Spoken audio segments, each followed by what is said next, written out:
छोटी छोटी बात पे टेंशन लेकर के बैठ जाता है। लेकिन मैं कहता हूं आप लोगों से, भैया चिंता की जगह चिंतन किया जाए तो समस्या जल्दी सॉल्व हो जाएगी। चिंता में बैठे रहोगे तो कुछ होने वाला नहीं है, शरीर और खत्म हो जाएगा।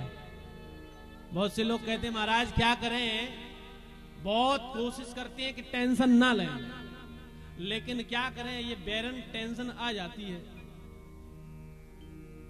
अब एक बात बताओ, बिगर बुलाए कोई आता है क्या? बिगर बुलाए कोई किसी के घर ना जावे तो ये टेंशन बिगर बुलाए कैसे आ जाए? टेंशन को तुम बुलाते हो, चिंता को तुम बुलाते हो, इसलिए वो आती है। चिंता की जगह अगर चिंतन किया जाए तो परमात्मा की प्राप्ति हो जाए।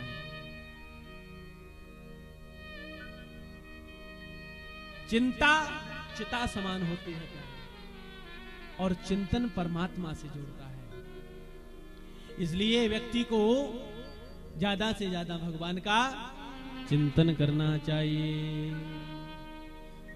चिंता कर चतुरई घटे, दुख से घटे शरीर, पाप करे लक्ष्मी घटे, और कह गए दास कबीर। चिंता कर चतुरई घटे, इसलिए चिंता को मत करो भैया, टेंशन मत लो फालतू में। टेंशन का अर्थ जानते हो? टेन माने होता है कितने इंग्लिश में? टेन माने 10 होते हैं ना, और सन माने सूरज। जब व्यक्ति जेठ के महीने में एक सूरज का ताप नहीं झेल पाता है प्यारे, तो 10 सूरज का ताप कहां से झेलेगा? इसलिए टेंशन लेना बंद करो, चिंता करना बंद करो, चिंतन को बढ़ाओ। और चिंतन जब बढ़ता है तो परमात्मा से मिलने में दूर नहीं लगती, देर नहीं लगती, फिर परमात्मा तुमसे दूर नहीं है। क्योंकि ये जो भागवत का जो हमें मौका मिला है सुनने का,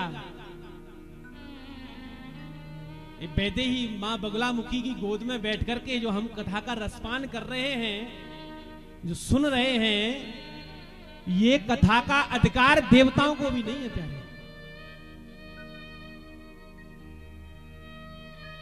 ये तो हमें सौभाग्य प्राप्त हुआ है कि ये कथा हमें प्राप्त हो रही है। ये कथा देवताओं को भी सुलभ नहीं है। सूत जी महाराज कहते हैं, एक बार राजऋषि परीक्षित को जब श्राप लगा 7 दिन में मरने का, तो कोई निर्णय नहीं ले पाया कि इनका उद्धार कैसे हो, इनकी मुक्ति कैसे हो।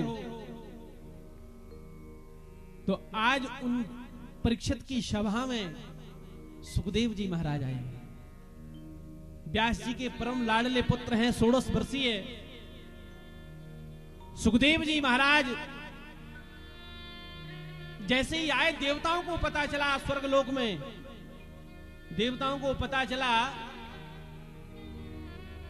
कि सुखदेव जी महाराज राजऋषि परीक्षित को कथा रूपी अमृत पिला रहे हैं, तो क्यों ना ये अमृत अपने लिए मांग लिया जाए। तो आज सारे देवता इकट्ठे हुए स्वर्गलोक से, और उन देवताओं ने